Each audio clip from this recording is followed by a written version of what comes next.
we have now we are all politics are local.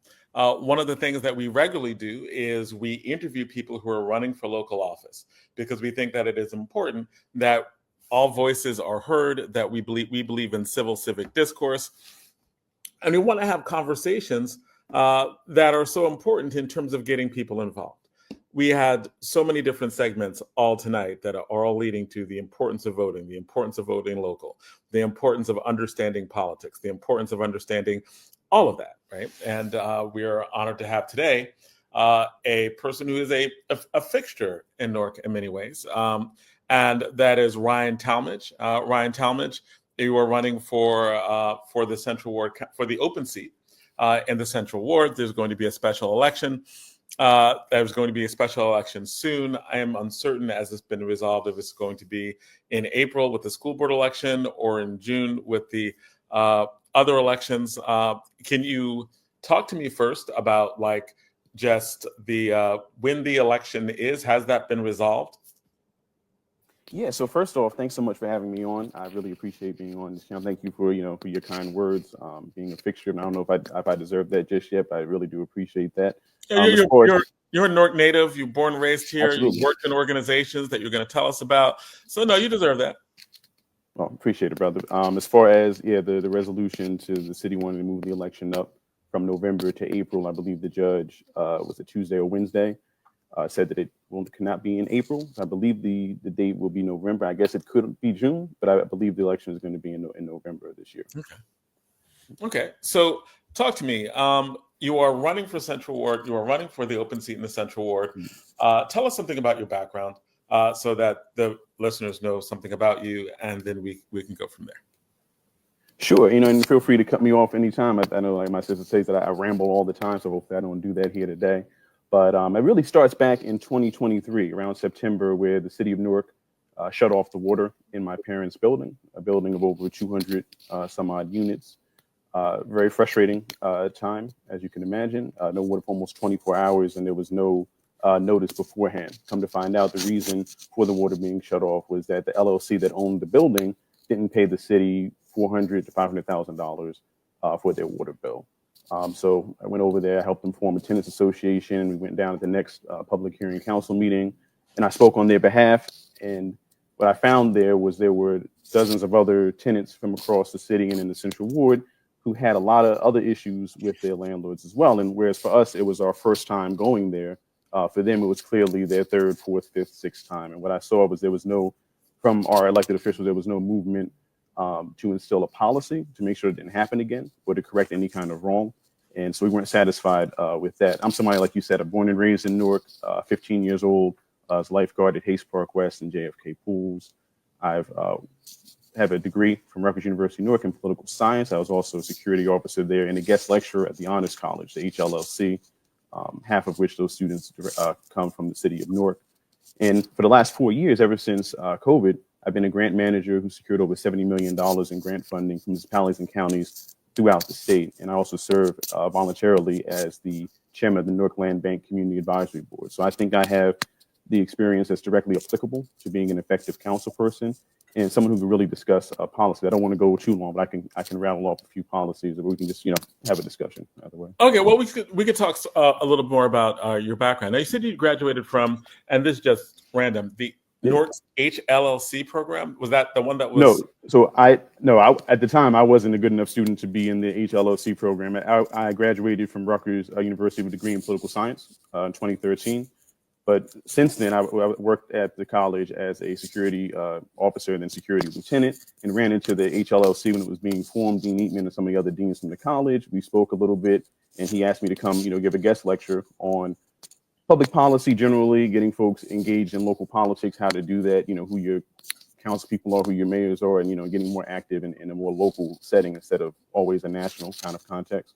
And that's what I did for a few times. Okay, that's great. It's a wonderful program.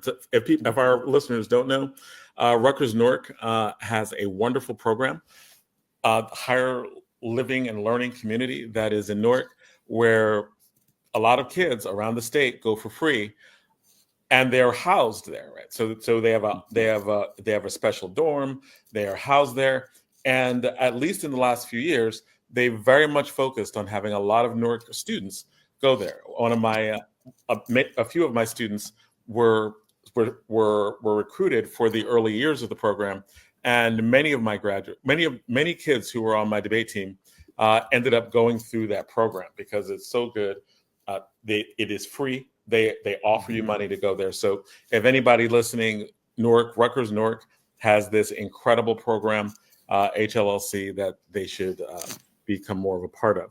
And also, just real quick, the HLC also, at least they had when I was guest lecturing there, the evaluation process for the incoming freshmen is so unique and different from everything at that time that I experienced. When I came on to be an evaluator, I was like, oh, wow. And it's not so much difficult, but it is very thought provoking and gets you to kind of step outside the box of just purely academic, but also honoring other things to be honored in people's background, which I thought was a really cool idea when I was there. Okay, and now you also were part of the, like I looked at some things, you were a trust for the Newark Trust for Education, Newark Education Trust. So no, I was never part of that organization. I think I might have been on there back. I might have been a part of a forum for them that they had hosted. Okay. I was a part of Leadership Newark, which is a 2-year public policy program in the city of Newark.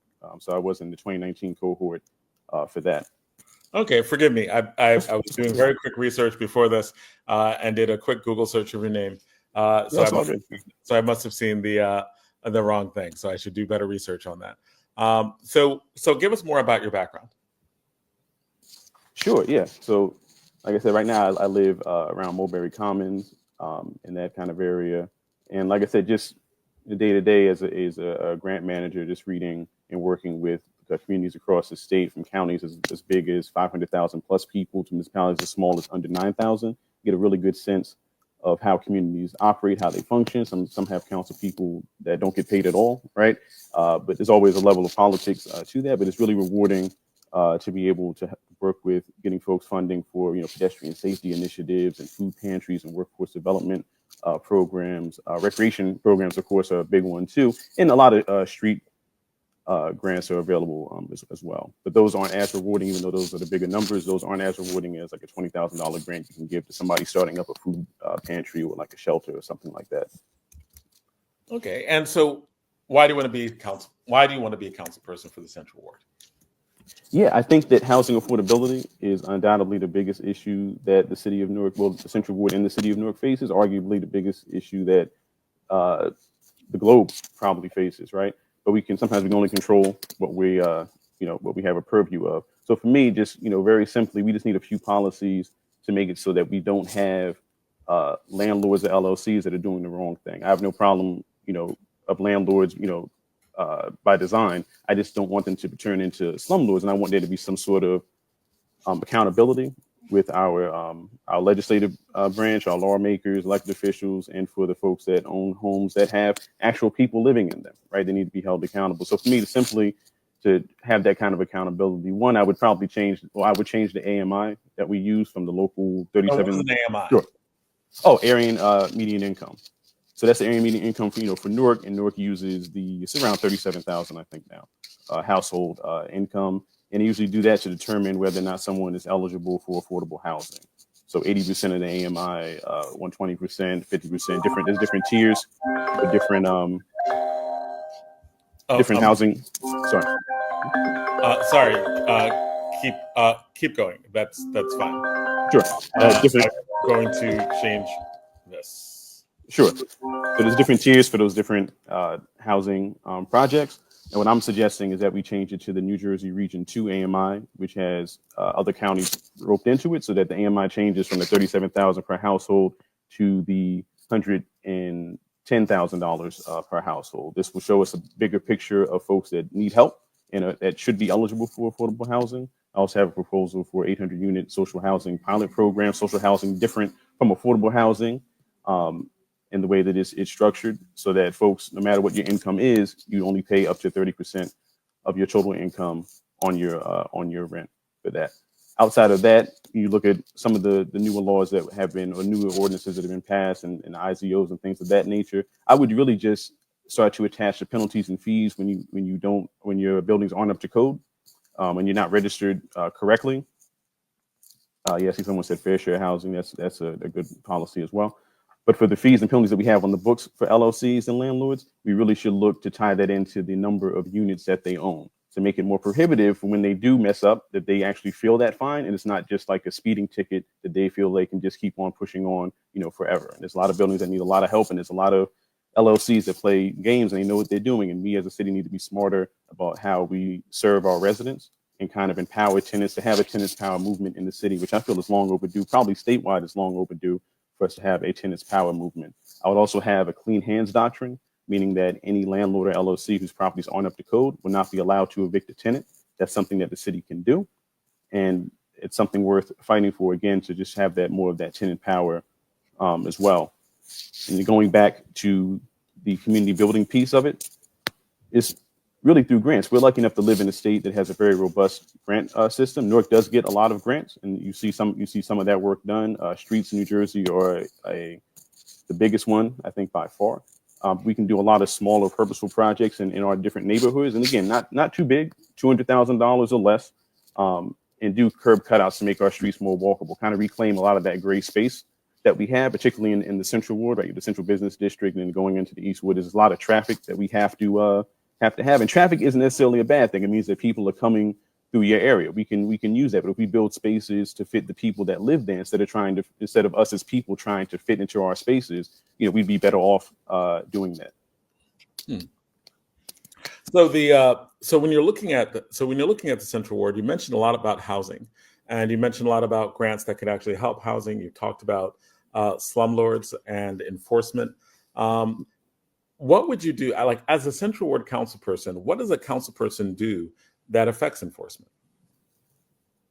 Sure. So one, it's really just being aware of what's going on. Like I said, I'm not going to be a council person who can hear a tenant complain time and time again, right? Month after month, or year after year, and just say at the time, because it's a good turnout, to say like, oh yeah, we really care about this, or yeah, we're going to get to the bottom of this. And then, next month it's another issue, maybe with another building or with the same building. I mean, that's just something that's not something that we shouldn't do. I understand that for code enforcement, we probably need to hire more code enforcement officers. Again, once I'm in there, I'll get a better picture of what's actually wrong, but I suspect that might be one of the issues. But again, on the books, I think at the very least, because it's simply as a council person, you're a legislator, right? You write ordinances and you pass ordinances and you pass a city budget. The least you can do is have, strong laws on the books to make sure that we don't have landlords in the state. When we do catch you, where it might take a while for us to get to the bottom of it, when we do, that fine will be significant.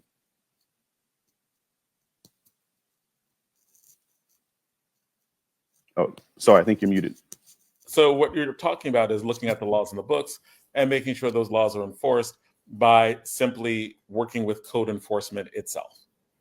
In raising those right now, instead of having a flat rate for a LLC that might own one property and maybe the four units in that property, I'm talking, what about the LLCs that have like two buildings, right? The LLC that owns my parents' building owns at least one more building, probably others, but at least one more building. That's a combined 400 plus units.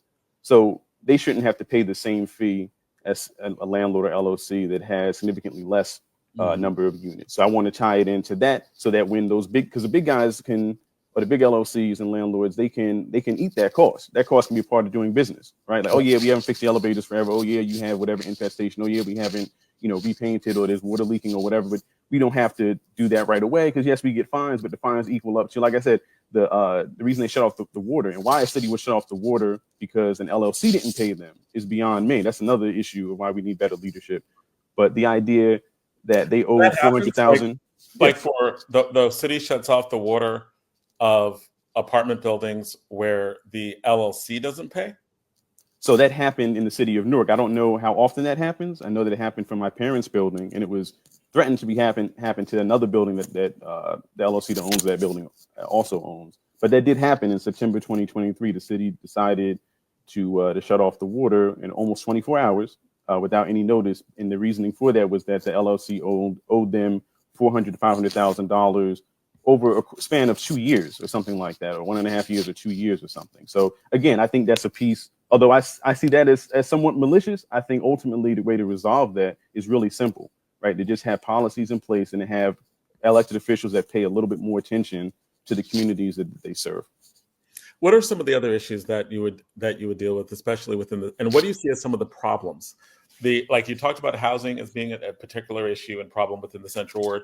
What are the other problems that you see in the Central Ward, and what are some of the solutions that you would have for that? Yeah, so the other problems, I kind of mentioned it before, but it's just gray space. And reclaim, I say gray space are streets, gray spaces are parking lots, right? Gray spaces are places that can't be activated and they're only for cars. Right? And when you said what kind of spaces? Oh, sorry, gray spaces, gray? Gray, like the color gray? Like the color gray, like, Okay, yeah, like gray asphalt. Mm-hmm. Okay, so talk to me. What are gray spaces? And Sure, yeah. So gray spaces, and that's the term I picked up from a lot of the reading I've been doing. So sorry if but gray space, like I said, they're the roadways, they're the parking spaces, they're the parking lots that dominate really a lot of New Jersey and New York. But for the Central Ward particularly, because we have the central business issue, we have downtown. That's almost all gray space. And if you look at a map and take out, all of the housing, all the businesses, all of the there's not that much spaces for people to exist, right? And to exist and not have to pay anything just to exist. So we have, like I said, I live by Mulberry Commons. That's cool. We have other parks, throughout the Central Ward, Nat Turner, right? Pools and stuff like that. But I'm talking about really building spaces that are ADA compliant. And being ADA compliant is something that's a law for the state of New Jersey. And I've spoken to a couple advocacy groups about that. But we can really do that, like I said, with simple, small grants to make those curb cutouts so that pedestrians feel like they can walk freely throughout the city. That the city is for them and it's not for people that are driving in and out, throughout the day. It will cut down on pedestrians getting hit.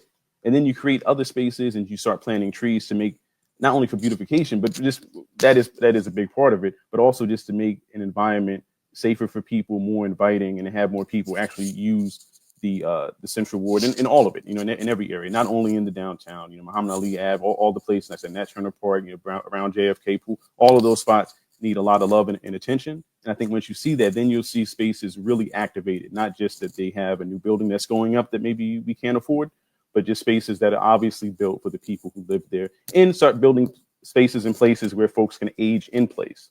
And again, I take this a lot from my just background of being a really successful grant manager, that I know that there's grant funding out there to do that. I propose smaller projects rather than the large scale projects, right? Just for capacity's sake, and also to have that feedback loop so you know what works and what doesn't. But I think if we're smart about it, we can really start, again, just designing a city for the residents, right? I was going to say that's excellent, right? Like in talking about the different ways in which you are looking at repurposing like different spaces. I've never heard of the word gray space before, right? So when you were talking about that, you're literally saying taking the spaces that we have, using grants to make them more livable. Absolutely, and really just turning. I forget what the term is that folks use, but just car centric, right? Right now, our cities are very car centric. You need a car to get around, and that might be less true in New York, might be less true, but you go to other spaces, and it's like you need a car, right, to get around. These spaces are designed with cars in mind, and that's not a bad thing. But we do need to be able to grow and change that when our environment changes, particularly when it's not a healthy situation to be in, and we can do it. And as I said, the spaces should be for the people who live there.